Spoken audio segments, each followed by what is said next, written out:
the water's fine, homie, jump into the deep end. Sow it, you will reap it. We talking how to start it, how to grow it, how to keep it. Take a deep breath. You are now rocking with Founder Secrets.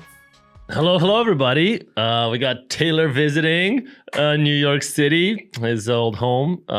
It's so nice to see you, brother. Yeah, it's good to see you, man. And you're back. So it's kind of like you're coming back too. Yeah, it's a great time also to celebrate our podcast is now 2 years old. Is a toddler. Woo! Is 2 years a toddler? Okay. I guess. I don't know. Depends on the toddler.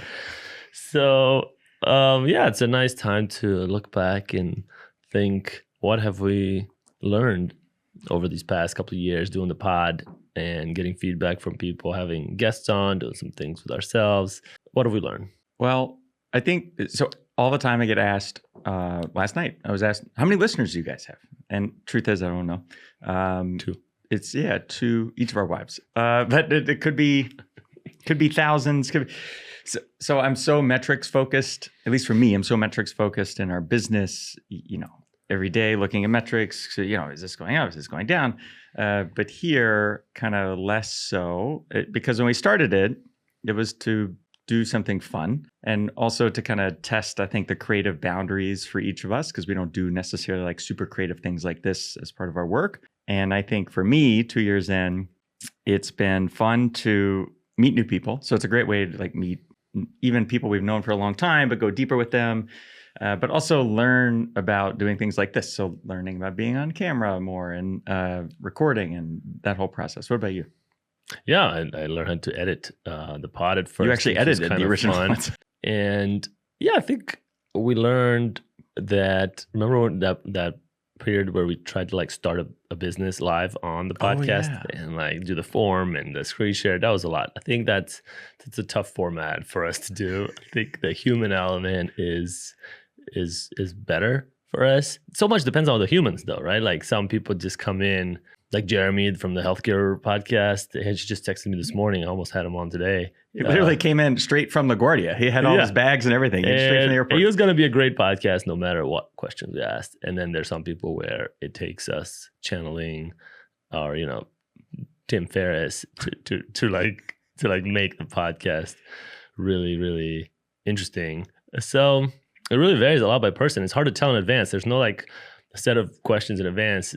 I feel like you can judge that, I think something else that's interesting is that, so early on we were thinking about formats and whatnot. And we've kind of settled on this mixture of a little bit of interview, like so many interview podcasts. Several months ago, you had the idea of doing the icebreakers. I guess that's great. At the beginning of the year. People love that. 9 months ago. Yeah, the icebreakers. We end with the hacks. That's great. And I think also what we've learned is that people like seeing what you and I, we're the ones that are always on the pod. Right. And so, the guests kind of come and go, but they care about stories that we share or how we intertwine versus a traditional interview where really we're not sharing much about ourselves at all. We're just asking questions. And so this year we've done, I think, a much better job of incorporating us into it. Yeah. Question for you. And you didn't know this beforehand, but I'm wondering, what are your thoughts on adding more current events? Because at first, I think we wanted to stray from current events just so we stay relevant for the future, which I think we've done a pretty good job of that. In our interviews, we cover major topics. But I'm wondering, what are your thoughts on adding some more current events? Love it. I love it. I think more of a mixture of, so if we record every week, basically. Some weeks we record 2 or 3 times. And so if there's some percentage that are interviews, some percentage current events, some percentage, I don't know, like talking about Paul Graham's essay that came out, or, today we're going to talk about a couple different things. So yeah, I love it. Well, speaking of which, Paul Graham came up with this essay that supposedly was from a Y Combinator talk that the Airbnb CEO gave. Brian Chesky, yeah. I don't know if he's come out and actually said this. I feel like Paul Graham just channeled what he really wanted to say. In a private talk. Like I think it was 30 people in the room and he wrote a whole essay about it. Airbnb guys did. Like, there's a reason why I give talks in private rooms for a public company. But anyway, I think everybody knows by now that the idea of, I guess, that there's this founder mode where the founder comes in and doubles down and is successful and like burns the ships and makes things happen. And that doesn't jive well with kind of being a manager, somebody that's an experienced leader, manager at another organization and comes into a startup, and that doesn't work as well. Is that what you got out of it, or what do you think? Well, I think also that there are professional managers, right? So they could be corporate managers, they could be others, but there are people who maybe aren't as creative. They don't. I think that's the way that I've traditionally thought of entrepreneurs versus a manager, is that an entrepreneur came up with the idea and they're, more the creativity side, versus a manager is very focused on, okay, how do we increase these OKRs and all that? And I think that the difference that he brought in is that the founder mode is a mode that some founders can enter where they have the focus to get things done, but also just the willpower push everybody else along in a way that a manager can't. Like a manager is not necessarily inspiring, and whereas a founder just can will things into existence. Is that what did you take away? Yeah, I disagree. I think that I've had actually a manager when I worked at University of North Carolina, of all places. My manager was gave me a tremendous amount of flexibility and was like, "Oh, let's go figure it out together." She I felt was like an entrepreneur in that university space. And there was another person there, I remember, that also had that mentality. And they just happened to not be at a startup. I think everybody could be a founder, but also think everybody could be a manager. I don't know that there's this like special trait. And I'd say that there's a pendulum swing where I think as we were coming up, founders were like the rock stars, kind of like finance people were back in the 90s or whatever. Mm-hmm. And they're like, they're like the richest, the smartest. Everybody wants to be in finance. Now people are like, oh yeah, that's not cool. Mm-hmm. We don't like finance bros. But founders were like, during our era in the last 10, 15 years, like, they're like the cool people. They're like making it. Some of them, they're building the world. They're solving all of our hardest problems. And now what we got is, a few $1 trillion companies running the world, and a bunch of. And so I think the pendulum swing to like, wait a second, we hate those. Like we hate billionaires. And I think that's. I don't know who the we is. Do you hate billionaires? No, I think the majority of people, the voting population, I think, is starting to look down on wealth as a trait. Like it's almost like if you have so much more than a person on the street, it can't be fair. So I think founders, what I'm trying to say is I think founders are less and less liked with each year. I don't feel like the same as 10 years ago. And so Y Combinator is the exact opposite. They're trying, they love founders. They're all about founders. And I think they're trying to fight back against this wave they're coming against founders that, they have it easy. They raise all this money. They blow it on, Lamborghinis and salaries, and then they leave and start another company. Right. And I think the criticism, they're fighting back against that by saying, oh no, there's this special trait. But honestly, I think there's no special trait. And I think I feel increasingly more like uncomfortable in like social situations introducing myself as a founder. Really? Yeah, I feel like it sounds like bragging. It's kind of like saying, hey, I'm a hedge fund guy. So what do you say? I mean, I think, I'm in healthcare. I think, they're trying to help people. I think, more and more kind of the impact that we try to make. I stress those items. And I think, I do care about those things. And so they do resonate with me as well. But I think also it doesn't come off as braggadocious. Yeah. Depending on the circle, I'll say I lead a sales team, or I'm in sales. Like I do the same thing. I feel two ways about this. One is that there's part of me that thinks that entrepreneurs, founders, whatever you want to call them. And Paul Graham really, I think when he says founders, he doesn't mean, we're here in New York City. He doesn't mean the guy outside that has a hot dog stand and, but some, right. That's a small business owner, right? So that that's so funny. See, this is what you said. Small business owner has started to mean something very different than founder. Yeah. And okay, so one part of me thinks that, the Brian Chesky's of the world started Airbnb, that there's this ability to, and there was a whole Hacker News thread around when Founder Mode came out. And they talked about some of these things, and that there's a group of people who can just make things happen. Elon Musk, like him or hate him, has an ability to just make things happen. Like SpaceX wouldn't have happened without him. Tesla, even though he didn't start Tesla, he took it over and was one of the early investors. He made that happen. Like these things wouldn't have happened without him. But the other part of me thinks that there are very, very few of those people. Maybe that's Paul Graham's kind of thing, that can just will things into existence. And we act like everyone are those people, and we celebrate them in that way. And the person that's downstairs working 16 hours a day selling hot dogs, to me, is more inspirational in a way, because they just grind it out. Like that there's a level of effort that they have, and consistency and pride that frankly isn't there with a lot of these Ferrari founders who start things for 2 years, 3 years. I don't know. I'm conflicted on it.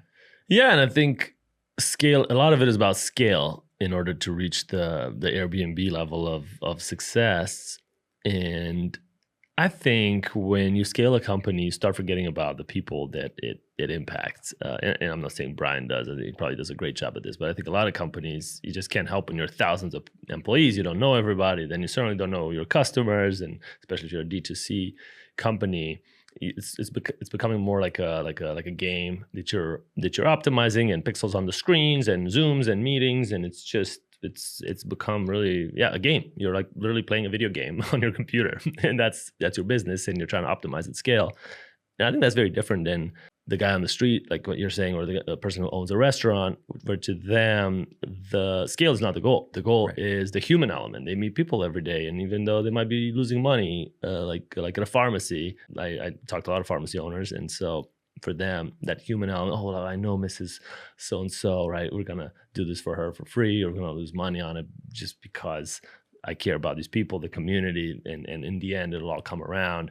I feel like it's a very different motivation of how you run a business for the long term versus a lot of startups, which tend to be aimed at selling it to the, like basically leveling up to the next game, right? So you're like, finish this level, we're going to sell it to this company. They're on the next level, trying to sell it to the next level. Well, and I think part of that too, so we just got a dog, and picking a vet is an important part of that. And I realized that private equity, these finance bros you're talking about, have bought up a lot of the veterinarian clinics. And so they do it in a number, and some of these people are my clients in my business. So I've learned some of this through what they do. And what private equity, I guess, used to do is that they would do these, or if you were doing acquisitions, you might have one brand that's kind of nationwide, right, and it's called Flaviu's Vet Clinic, and you'd open different locations, or you'd buy it, but everywhere you knew, like Flaviu owned those places. Well, that's not what they do anymore. So today they buy local vet clinics, and they don't change the name, they don't change the staff, they don't really change the website. They may upgrade the website to make it look better. But if you're coming in, it looks like a local business. And that's part of the strategy. So it's very difficult to know, is this a private equity backed? And so in California, I called a bunch of these, and we found a local vet. And now why would I want a local vet? Because to your point, there's like pride in that. Also, there's lower prices. So private equity, not doing us a goodness of the heart. They buy a vet because if your dog or cat or lizard or whatever is sick, you are not price sensitive. Like a lot of people, they don't even ask the price. They say, yes, just do whatever you want. Like our dog got sick, and we had tickets to the vet, and it was $320. Nobody asked us in advance, hey, do you approve this? It's just you get the bill at the end. Well, private equity knows that. And so they buy these vets, and they jack up all the prices, and then that's how they extract value. But that's, like, we talk about inflation, we talk about all these things. It's only good for the finance team. Like that's terrible for consumers. They oftentimes pay less to the employees. It's just, I like the idea, back to your point, of small business owners. Like the vet owns the place, or maybe they own it with their husband or wife, or they have one partner, and they run it for 30 years. And it's just a good business, and they can own a home, and they can feed their families, and they can have good employees and happy customers. And it feels in a way that we're kind of trending away from that. Yeah. Well, on the similar topic, should we switch over to, you think we're going into a recession? Well, I wonder when a recession is coming, or when a downturn is coming. So we moved to California, we're looking at housing prices, and Same thing as here in New York. It's so out of whack. So what's interesting to me is that the disconnect between how much a home costs to buy versus to rent. Like there's this huge gap to where even if someone has the money to buy a home, it's almost like stupid to buy it. It's not financially wise because there's a massive gap. It's more expensive to own. To own a home, yes. So let me give like specific numbers, and these are like roughly accurate, right? So to rent a home for $5,000, that's all in, right? Like that's what you pay, and there's no like, okay, so you pay $5,000. There's no taxes or anything, like it's all included. To buy that home might cost you 1.6, 1.8, $2 million. So you have to put down a deposit, or you have to put down a certain percentage down. So now you're locking up, and a lot of people don't have this kind of money, but you're locking up several $100,000 of cash in one asset. It's not liquid anymore. And then you have to pay a mortgage. So your mortgage, but not just the mortgage, right? The property taxes, homeowners insurance, all these things have gone up so much.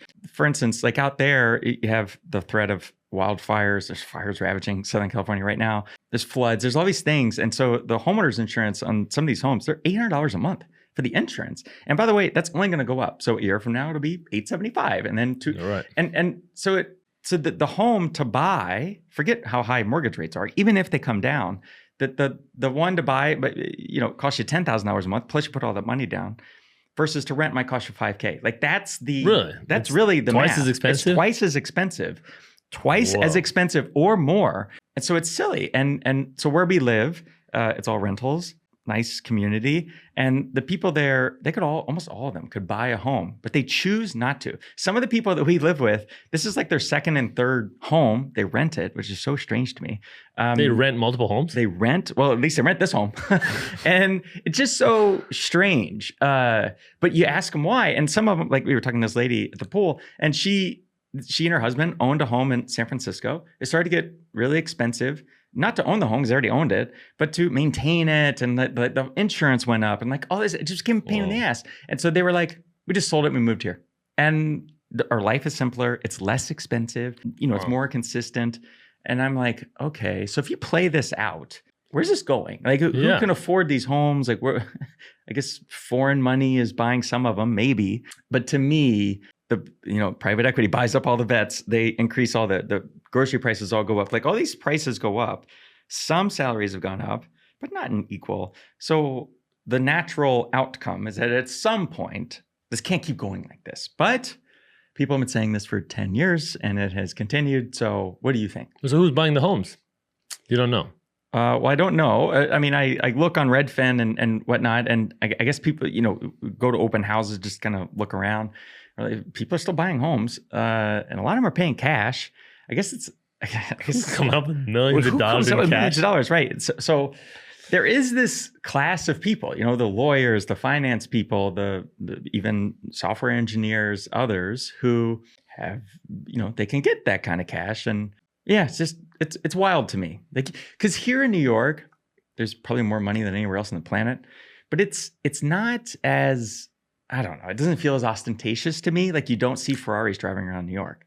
You don't see Bentleys. You don't like a flat tire and it's 2 totally blocks. A flat tire. Yeah. Like the road is still uneven. Like it's just very, very different. Like seeing the culture of California, like where we are. If you go out to a restaurant, in front of the restaurants are Bentleys. It's crazy, man. It literally Bentleys, Ferraris, Lamborghinis. What restaurants do you go to? These are just normal. Chipotle. Yeah, in front of the McDonald's is a Bentley. I mean, and I'm not joking. Like it is. And so we go to networking events, you go to like a business event, and you ask, and one of the guys is a financial advisor, and he was explaining to me, he's like, oh yeah, a lot of these people, A, they rent their homes. B, they live in like a 1-bedroom home and they're paying to lease that Ferrari. Like it's just such a different culture. Like it's more ostentatious, like Miami. More like Miami. And so that's so different than here, which has nothing to do with the recession, but it feels to me like some of these things are going to bubble over, and I don't know what that means, but I do think, or I do wonder if there's an opportunity. Remember in 2008 when these housing prices crashed, there was an opportunity. Like people then, you could buy them or whatnot. What do you think? Well, Romania is the same way, by the way. And that people also would rather buy a nice car over a house or other. It's just like a quick way to show luxury, right? It's like a watch. You can buy a really nice watch, but nobody knows that you live with your grandma. But as far as a recession, I don't know. I think there's a lot of people predicting a recession right now. And in my short life experience, it never comes when everybody's like, hey, there's a recession happening tomorrow, right? I think like part of how recessions happen is kind of a surprise in that, right? The markets, like I remember vividly, right, in 2008, how it all just collapsed like as soon as overnight. Like that guy, or a few people were like, okay, here's, and people didn't believe it, right? Because they thought houses were gonna keep going up and everybody's doing construction. Whereas now, it feels like a lot of people are talking about a recession and inflation in this. So I tend to disagree that there's, plus the market keeps like dipping down and people are like, oh, it's a recession. And then it comes back out like, people like, you stop hearing from them. And then like it dips again, like, oh, this is happening for real. So I don't think that's how a recession, maybe it will be like a kind of a slower growth because it takes, I think there's a number of things happening in the economy, the election, all this government money, COVID, and that will take some time to get through the economy. But I think it'll get through, and I think it'll be fine. I mean, I look at Europe, by the way, which is like 10 times less efficient, right? And way higher taxes. Like, all the things that we say are bad here are actually worse over there. But they're not doing well. They're not doing well, but they're not in a recession. They're not in a depression. The people still, work just as leisurely as before. They make their median income as before. They take their 2 months of vacation a year. Totally. And you're right. They're not, crushing it. They're not founder mode. That's for sure. But they're still alive thousands of years later. And I think our U.S. expectations are much higher. Like, oh, we have to grow faster than China. We have to grow this. But it might be a slower growth period for a bit, but I don't think America's going to die, right? All the industries that were there before are still here now. They're still humming. Things seem fine. And I don't think we need, a lot of people are like, oh, AI is going to save us and that's going to increase our level of productivity and we're going to deal with all that. I mean, I don't think that's going to happen. And we could talk about, actually, we got to talk about that in a bit. And I think we have a huge amount of debt, which does require us to cut some things at the government level, but so do European governments also have a huge amount of debt. So we have to control a little bit, but I don't think there's an imminent crisis. Something else that I think about a lot is, so I was watching a video about the sneaker market, and they interviewed 3 different sneaker heads who so they have stores and they buy and sell sneakers. One was 2 of them were here in New York. One guy was in LA. They followed him around, and it was by CNBC. It was a really good video. And they talked about how the sneaker market exploded during COVID. So 2020, 2021. So a lot of it was COVID money. It was stimulus checks, it was everything else. And so that it inflated, if you remember back then, it was NFTs. It was like the rise of all these assets. And so then they talked about what's happening now, which is that all the air got let out of the balloon. So these prices, and they showed examples. They were like, okay, this pair of sneakers retailed for $120 when it came out. Its highest price was $1,400, and then now it's $320. And so it talked about, and they interviewed these different people who buy and sell them, and they were like, yeah, a lot of people got in trouble because they bought a whole bunch of sneakers because they thought the price would only go up, and now they're stuck with them. And then they unload them. And then as they unload them, of course, the market goes down even more because they unload them at lower and lower prices because they just need to get rid of them. And they closed. But you know what? What I took away from that actually is that it works fine. I took two things away from it. One, the market works fine. All the things they talk about, the cycles, it went up and went down. There's some winners and losers. It's working out. I actually took 3 things away from it. The second part is that the resilient people, the founders, people in founder mode, the people who actually love sneakers and actually love the game and are in it for, let's call it, the right reasons. And the people who've been doing it a long time, they're fine. Sure, business went down and all that, but the people who were kind of just in it for a quick buck, they're all gone. But these people kind of rode the wave. And the third part, and this is what I think is most interesting, is that the US economy is $22 trillion a year. It's huge. And it's so localized, both in terms of, individual markets and individual sectors, that if you're in the sneaker market, you're already in a recession. Like they've been feeling this for 2 years. And that's part of what the video was talking about. But other markets are booming. If you're in AI, it's freaking, bright, unlimited checks and everything else. So we talk about the economy, but really it's very localized, I think. Yeah, I'm going to say we're not going to be in a recession as long as Bitcoin is above 10,000. 10,000? I think. What's it right now? 55 or something? Yeah, so I think as long, to your point, I think as long as people have money to buy sneakers they never wear and imaginary currency, then we're okay. Right? They're not those people are not struggling for paying for groceries.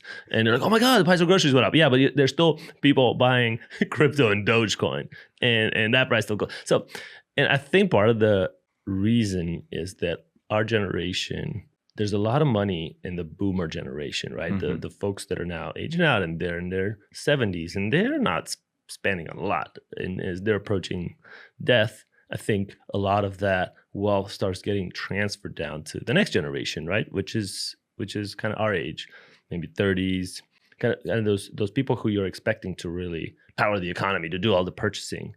And I almost think in a way it's like a stimulus check from the older generation to the newer generation that's happening over the next 10, 20 years. And so these people might not take a job, right? You might see kind of unemployment or people out of the workforce or people spending it on sneakers and Bitcoin because there's this extra money that they got. So when you factor in, hey, Aunt Carly left me $100K. Should I go get a job? Maybe I'll wait a year, right? Maybe I don't. I can buy some other things, do some speculative trading. And I know that's not everyone, right? That's a generalization, but I think there's a lot of people. There's still millions.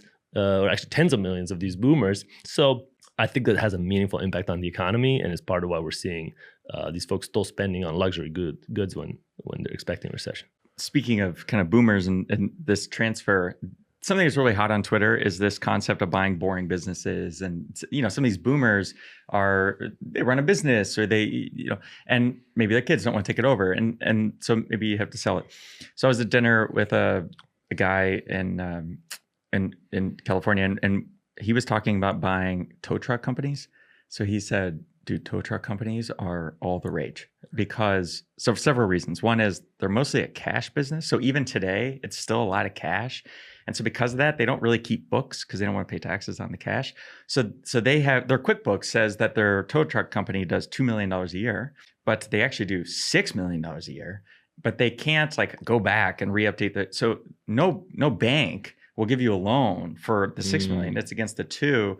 And so these companies, they can't sell their business for a lot of money because their books are cooked. So you have to sell to somebody who understands it. So the number of buyers is pretty low. Also, it's a very dirty business. It's a hard, dirty business. And so for all those reasons, they're actually really good businesses. If you're willing to be a good operator and someone who wants to put in work and drive the tow trucks and all that, they're very, very good businesses. So I thought that was interesting. I also think that there are a lot of these businesses, these home services, locksmiths, painters, window washers. If you're a younger person, to your point, you're competing against boomers. You're competing against an older generation that, not all of them, but an older generation that doesn't understand things like Calendly or texting, or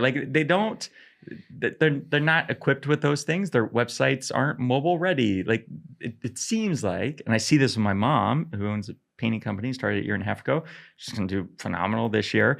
And I'm like, oh my goodness, there's so much opportunity to do these types of things that they require a lot of work. You're going to be working 6 days a week. To your point about founder mode at the beginning, if you're willing to work, right. I think there's an opportunity to make hundreds of thousands of dollars. And those will always be there. Those jobs, I don't think are going away. AI is not taking those jobs. And even robots or, Optimus robots, I don't think it's going to be worth it to buy, a $15,000 robot to do, a $500 paint job.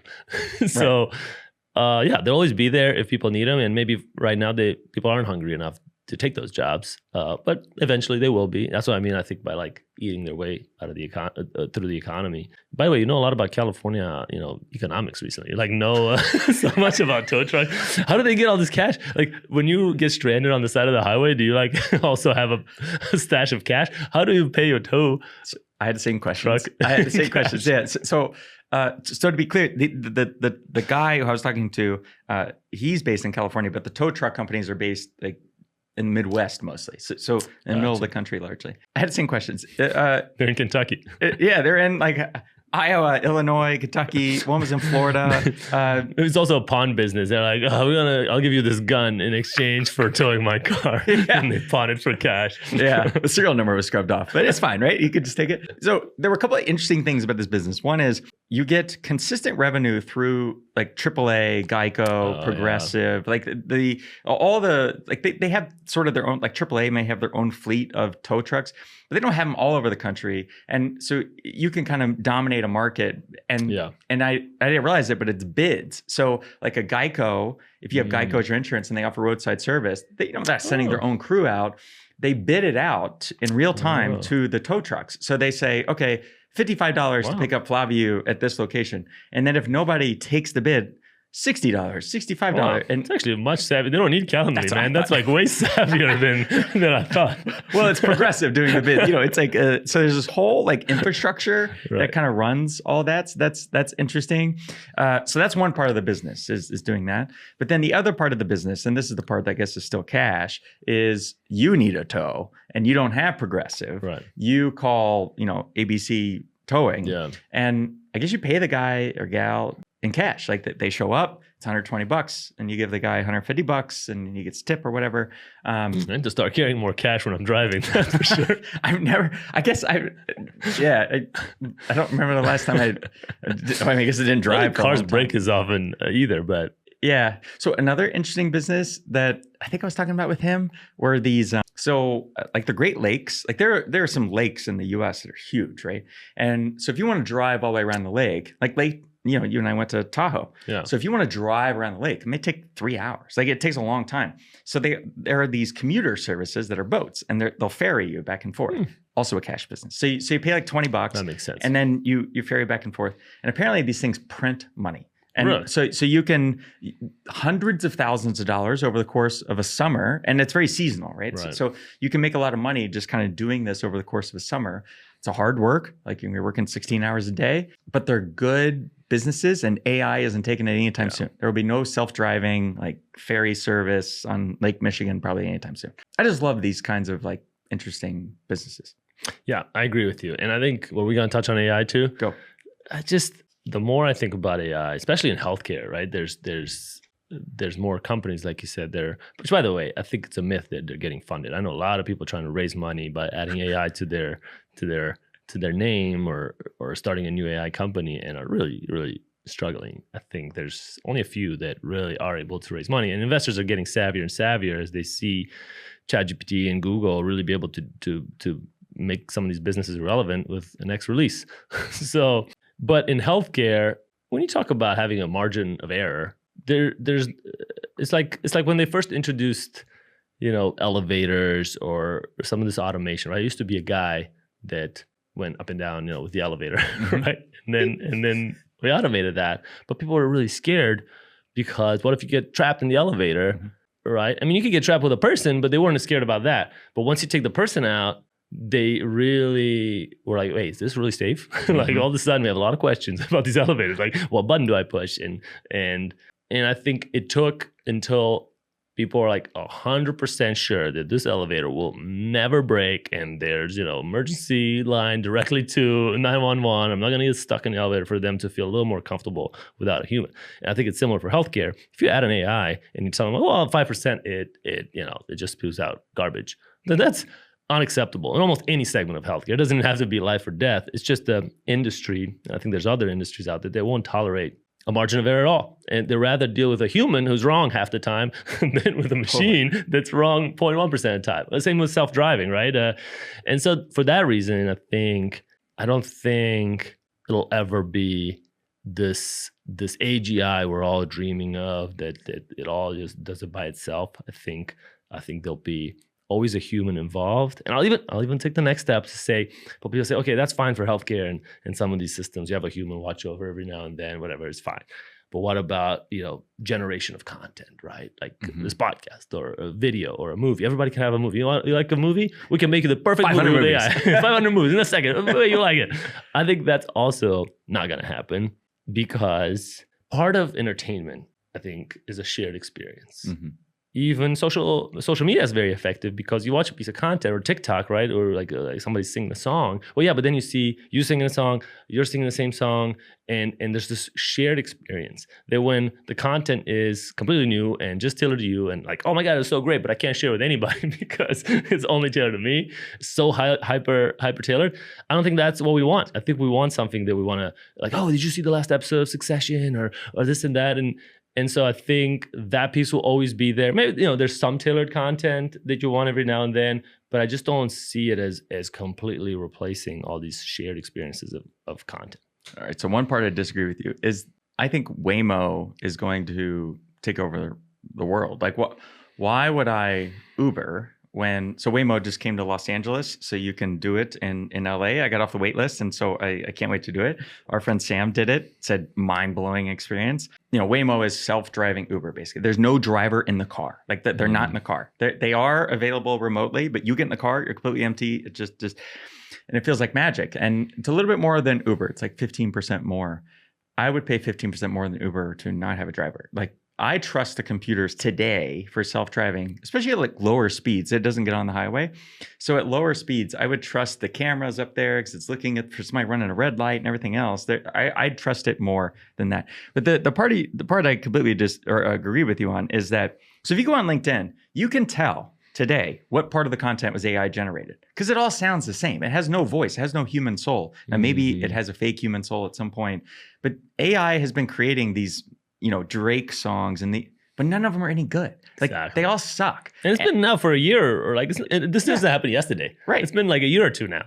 And maybe it gets better and but part of what makes us, like people like the Drake songs are the shared experience, right? Because it feels like it came from a person. We listen to it together. We go to the Drake concert. Like, do we think there are going to be avatars in the future where they're completely fake artists, not human, and you go to the concert, I guess, but it's not like it's a hologram? Maybe, but I don't know. I don't want to be part of that future. I don't want to go to those concerts, I guess. Totally not. You see one of the most successful artists maybe, ever, Taylor Swift, has, I remember when she was more in the beginning, one of the things she did was respond to all her fans on like Twitter and really engage with people deeply. And I think that's something that people value a lot, to know that there's another human out there like them. Like part of her songs are people can relate to the experience that she outlines in the song. Well, if it was a robot saying the Taylor Swift songs, even as the same exact song, I think deep inside, I'd be like, well, they didn't actually experience a breakup, right? Right. They were a robot. Exactly. They're a robot. Even though they sound like they did and it's perfectly done, I still deep inside, I'm like, yeah, but I'm going through a breakup. This robot's never been through a breakup. You know what I mean? Yeah. And maybe we will start to think that the robots are human. We are assigning, you see it in the news, people are assigning human characteristics to AI and these chatbots. And it seems so strange to me. But maybe 10 years from now, 5 years from now, some of these things are moving really quickly. But some of them also, I guess you and I are both in this space, they also don't feel like they're moving all that fast. Like we've been talking about self-driving cars since 2015. You just got off the wait list now. And I don't know, I guess Tesla has a really good self-driving. You have a Tesla. Do you trust it? I trust it all the time. I love not driving. And so it's great, unless I'm like in a hurry. And I you know what I mean? Like I'd say it's like perfect, 95, 98% of the time. So I agree with you. I would take an Uber to, or a Waymo to the airport, things like that, especially if I'm not like in a hurry. I'll be worried. Yeah, but I think that they're gonna figure that out. The tech's gonna get better. But I don't know that should exist in the first place. I guess the transportation piece of it. Yeah, I agree with you. All right, as we kind of wrap, do you have a hack? I do not. I have a hack. All right, go. So I've shared this hack, but I have a new thing. So the Ray-Ban smart glasses. You actually showed me the I had original the first version. Yeah, you they had got the first. stolen, by the way. Somebody stole them. Really? My first, out of the closet in like the co-working space. Somebody stole. Anyway, but Oh, they went out of your house. You're impressive. Wow. Okay. So there's a new Ray-Ban. They were released a year ago or so. They're the Meta Ray-Ban glasses, and I've been doing a lot more biking. And there's a 12-mile nature loop, like nature reserve right near our apartment. It's amazing. So I do like 3 times a week. And the Meta glasses are great for 2 reasons. One, there are 3 reasons, I guess. There's normal sunglasses, so you need them when you're out in the sun.